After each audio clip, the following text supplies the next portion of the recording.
ቢሾፍቱ እንገኛለን። በነገው ዕለት የሚከበረውን የኢሬቻ በዓል ምክንያት በማድረግ በርካታ ህዝብ ገብቷል። እንዲሁም ደግሞ የተለያዩ ዘፈኖችን እየዘፈኑ እንዲሁም ደግሞ የተለያዩ ክስተቶችን እያስተናገደ ይገኛል። በጣም ያምራል። በጣም ስሜቱ በጣም ልዩ ነው። ስሜቱ በጣም የሚጋባ ነው።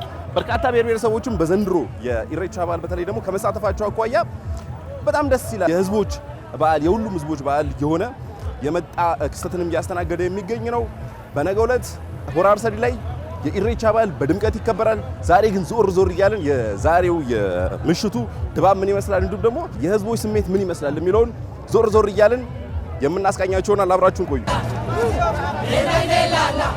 እኔ በነገራችን ላይ የኢሬቻን በዓልን በርካታ ጊዜ በተለያዩ ጊዜያት ለመታደም ችዬ ነበር በዚህ በቢሾፍቱ እየመጣው።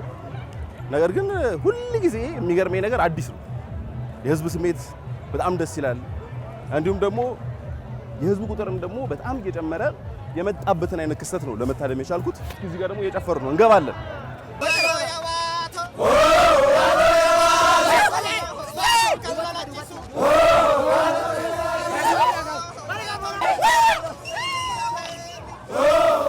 በነገራችን ላይ ተመልካቾቻችን እነዚህ በሆራ ፊንፊኔ የነበረውን ወይም ደግሞ የተካሄደውን የኢሬቻ በዓልን ታድመው የመጡ ናቸውና አሁንም ያላቸው ስሜት እንዲሁም ደግሞ ኢነርጂያቸው ወይንም ይሄ ኃይላቸው እንዳለ ነው፣ የተነካ አይመስልም። ስሜ አብደላ ነው።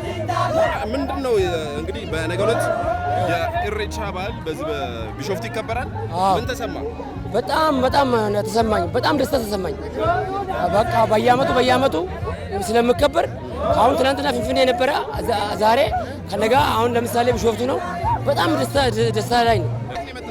እኔ አሁን ለምሳሌ ከሀረርጌ ነው፣ ከዶባ ወረዳ ኢሬቻ ካሪፋት አረ ኦዋ ዳውፍ ሊና አከም ጭፈ ከታ በችስ ይጅራል። በጣም ነው ደስ የሚለው።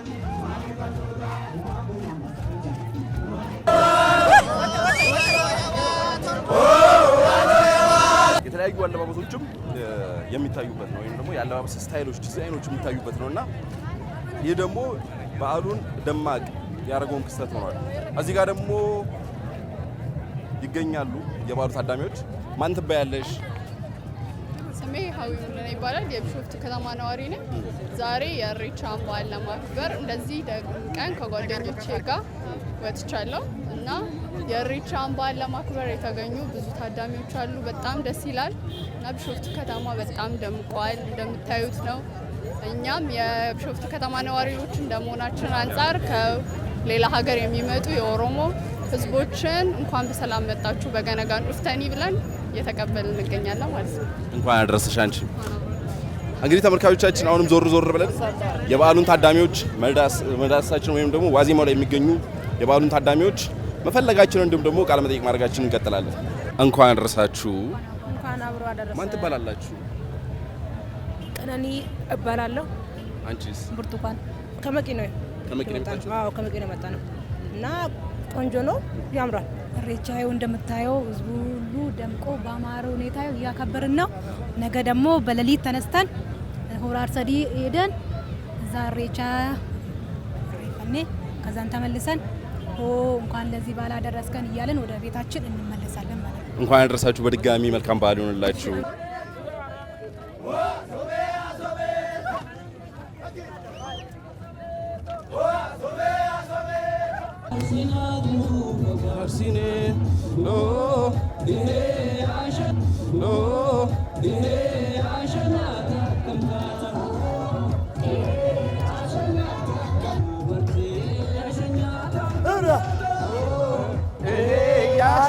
እንግዲህ የኢሬቻ በዓል ከገዳ ስርዓት መገለጫዎች መካከል ዋነኛውና አንደኛው ነው። በነገው ዕለትም ደግሞ የ2017 የኢሬቻ በዓል በዚህ በሆራ አርሰዲ በቢሾፍቱ በድምቀት ይከበራል ተብሎ ይጠበቃል። ተመልካቾቻችን ከማለዳው ከጠዋት ጀምሮ እስከ ፕሮግራሙ ወይንም ደግሞ ዝግጅቱ እስኪጠናቀቅ ድረስ ያሉትን የተለያዩ ሁነቶች የምናስቃኛቸው ይሆናል። ከኔ ጋር የነበረን ቆይታ ይህን ይመስላል።